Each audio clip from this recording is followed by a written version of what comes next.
shoot, I had this research and then I totally forgot it. I mean, the coffee bike. I mean, if you haven't seen it yet, try to figure out a time. Big, I don't either. Cut that part out. The Polar Express. It's like a clip. Hot take, do you not like the Polar Express? I was just like, no, I don't want to watch this movie again. It's also the uncanny valley of the movie that's kind of... Yeah, that's fair.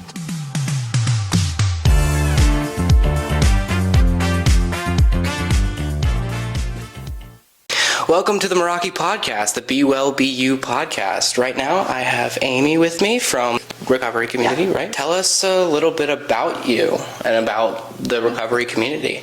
So, like Finn said, I'm Amy Terry, Program Director for the ROOST, Coordinator for the recovery community.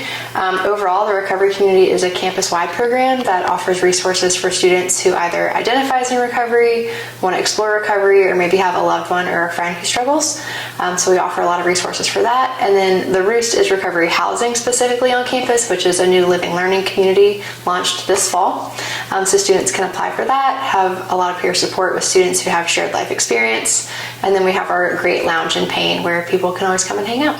Awesome. As Meraki, I mean, you guys are kind of our sister program, which is really cool, and it's awesome to have that lounge area for people who can really benefit from it, which is really nice and really awesome. That's a little bit about the ROOST. What do you do with the ROOST and with the recovery community?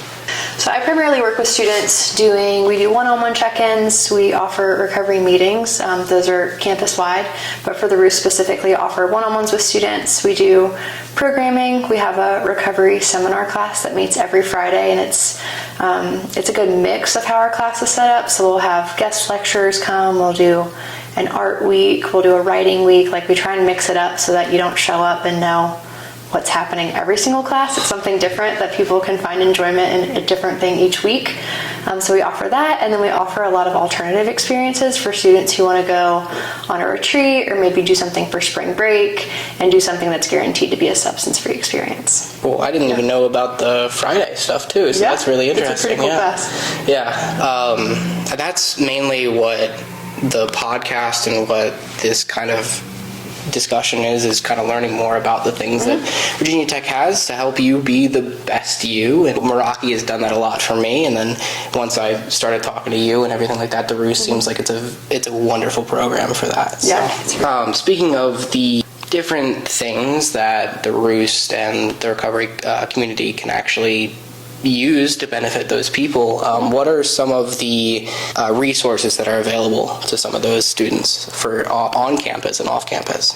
Yeah, so like I mentioned, we work with students that identify as in recovery or want to explore recovery, and we like to make it really clear that that doesn't have to be just substances. So we do work with students who struggle with substance use, so alcohol, marijuana, nicotine. There's a range there, but it's also process addiction, so that could be video games, sex and porn, gambling, like that list is also pretty extensive. So with that in mind, we work with students by doing one-on-ones, and that could be because maybe a student doesn't feel comfortable being in a group setting yet, or maybe they just want some extra support and having that accountability for check-ins.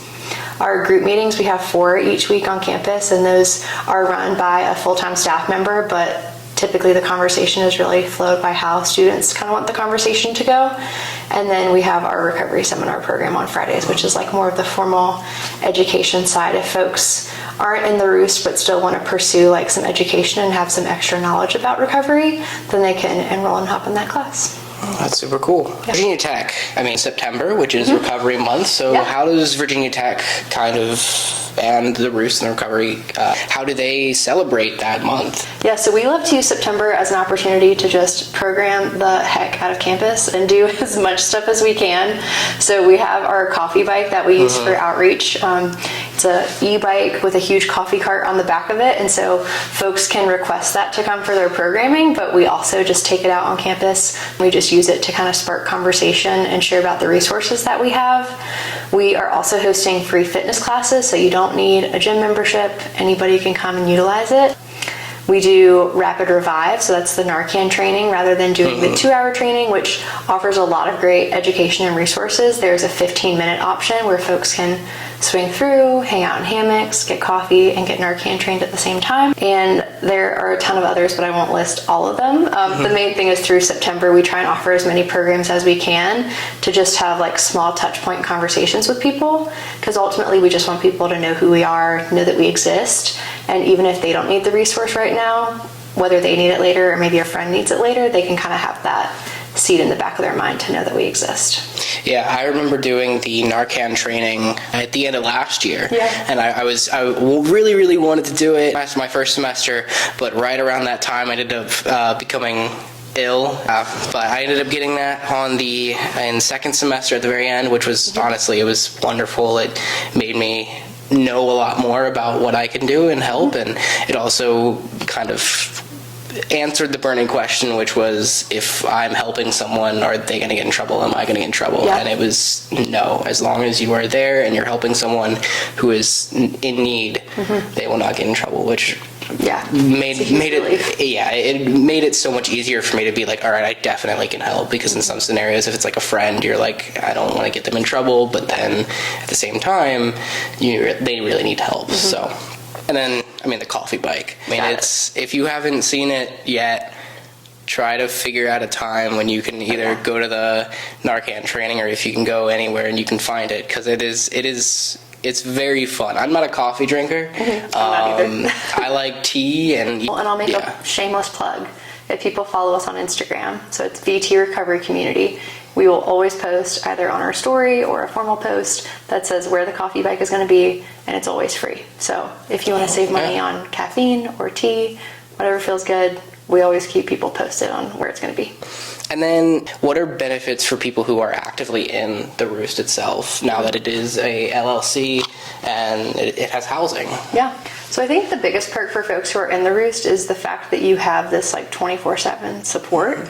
So we have the lounge in Payne Hall, which is great, and we offer our meetings, and it's a space where students can come and hang out. But when the full-time staff goes home at the end of the day, and students, if they live off campus, they're going back to their apartment or they're going back to their other dorm. But if you live in the Roost, your room is right down the hall. So you're able to have that 24/7 access to the lounge. You're living with students who identify as in recovery or have a similar shared life experience as you. And so it just kind of gives you that like extra layer of recovery capital to kind of hold on to. And it just gives you a space that you don't really have to leave this recovery space. Like it's just a part of your everyday college experience.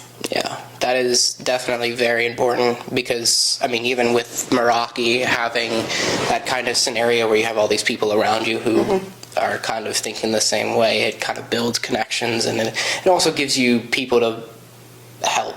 And people to help you. Having that kind of connection a lot faster seems like it's pretty useful, and it's pretty great. So yeah, it's been fun to hear students talk about like coming to a meeting on our Wellness Wednesday is probably our most popular meeting.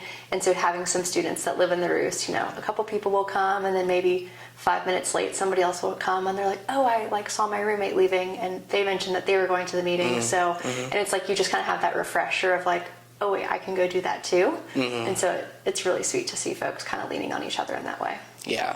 So it's honestly awesome. And it's also awesome being someone who lives in Payne as well, having that Wellness Wednesday and having the lounge there if it ever needed a space to be. So that's really, really cool. We have a couple of things next. Out of all of the events so far that the Roost has done, or the recovery community, is there an event that you find is your favorite thing to run, your favorite thing to be a part of, kind of the one that you know is like, this is my jam? I think there are a lot of events where Caitlin, our director, we often talk about, there are events where we will sit there and look at each other and be like, this is our job. Yeah. How cool, this is what we get to show up to work to do every day. I think the event that will like forever stick out to me was the first event I ever worked when I started my job at Virginia Tech. And it was, we offer milestone celebrations every semester. And so with that, we have our students that are in the recovery community or the Roost, whichever their involvement is, they get to go out with their friends, their roommates, like they can invite anybody that is just supportive of their recovery, and we do this big milestone celebration. So we had folks that are like, I've been I haven't used tobacco in 48 hours. And we have people who I haven't had marijuana in a year. It's like there's all these different milestones, and no matter how big or small they are, we like celebrate that and offer a space for that. And the fact that it's open up to people who aren't just in the recovery community, but it's their friends and the people who support them. It's really sweet to like take a step back and see, okay, like you can't have a normal college experience and you can have these people that celebrate this part with you.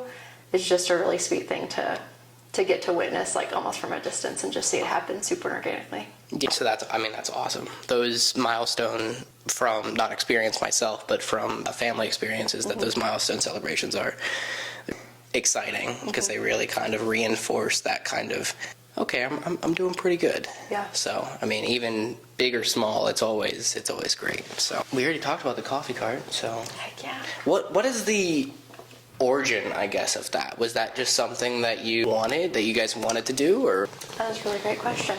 No idea? So I have some idea, yes.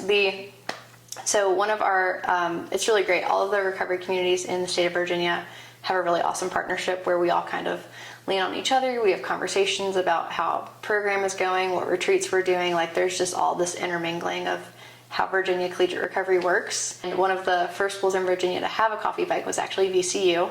And it's a really awesome coffee bike. It's just a super unique system and how it's all set up. And they started to make this plug for like, hey, we have this outreach event or this outreach resource that we use. It's really great. It's received well on campus, and just started to share that with other schools. And so the director at the time at Virginia Tech had reached out to the engineering department on campus, and they actually made our coffee bike. So it's like the OG coffee bike made on campus. And they took a bike, they rigged it to make it an e-bike, and then custom built this wooden cart on the back of it to hold the water and have the drawers and all the things to make it work. And so it is a very custom made Virginia Tech bike that, took a lot of work to go into making it happen. And it needs repairs here or there, just like any other bike would. But it's pretty cool because we've been able to see like other schools in Virginia get bikes. They do the like rapid revive Narcan training with a bike. And so it's just one of those resources where you can say like, this is a sustainable form of transportation. We can take it anywhere. And then for folks who want to offer programming, whether it's like the drill field or Oak Lane or like wherever you are on campus, it's like, as long as we can get a bike there, we can do it. Yeah, like, we can say yes to the ask. Virginia Tech is a very bikeable campus. So, as long as you don't say you want to be on like the third floor of a building, which we've had. But you have to like figure out the elevator situation. Yeah, elevators are tricky with the coffee bike, but as long as somebody can give us a clear route, we can do it. That's awesome that it was built here at Virginia Tech. Really cool. And I've seen it. It is a work of art. Yeah. So it's pretty crazy. I have two trivia questions. When did National Recovery Month start? So what was the year that they decided that this is something that we want to do nationwide? So 4 multiple choice. Okay. You have 1976, 1989, 2003, and 2004. I know it was not in the 2000s. Okay, that's good. Say the first two again. 1976 and 1989. I'm gonna go with 89. 89, that is correct. Yes. Oh shoot, I had this research and then I totally forgot it. This one should be pretty easy. High bar. What is the color for addiction recovery? Oh, done. Purple. Yes, purple. There are purple flags right outside of pain to, I guess that was part of the opening ceremony. Yeah. So purple is a big, do you know why purple is big? I don't either. Cut that part out. No. Now, the last part, or one of the last bits of the podcast, we kind of get a little bit more personal about, we just talk about a fun thing in the life. So last podcast we did songs, so favorite song, got a couple of really good ones from there. This one is...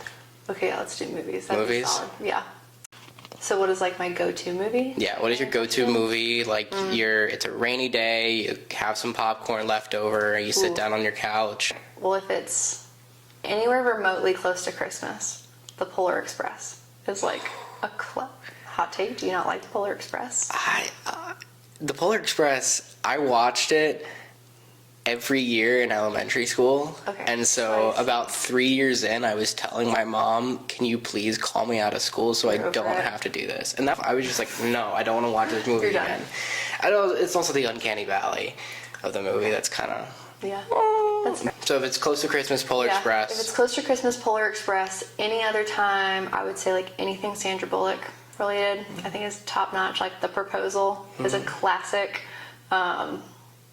I'm really like a rom-com person, so like Yeah. The Proposal, 50 First Dates, anything like that. Notebook? I think it's just Notebook's like a little too, it's gonna make me cry. Oh, okay. Yeah, I need like I could potentially nap and wake up and still feel confident about what's going on. A challenge for the week. I also have another one if we need to fall back on that one, but if you have a challenge. What is your challenge, out of curiosity? So my challenge for the week that I would say is probably along the lines of just go out, no phones, no nothing, and either walk around campus just to kind of see new spaces. I had do not disturb on, so I didn't get any notifications, and I just Nice. walked around, and it was so eye-opening. But yeah, thank you so much for being on the podcast, for talking about the Roost and talking about the recovery community. And yeah, I'll see you soon, I Yeah, guess. thanks for having me. My pleasure. Thank you.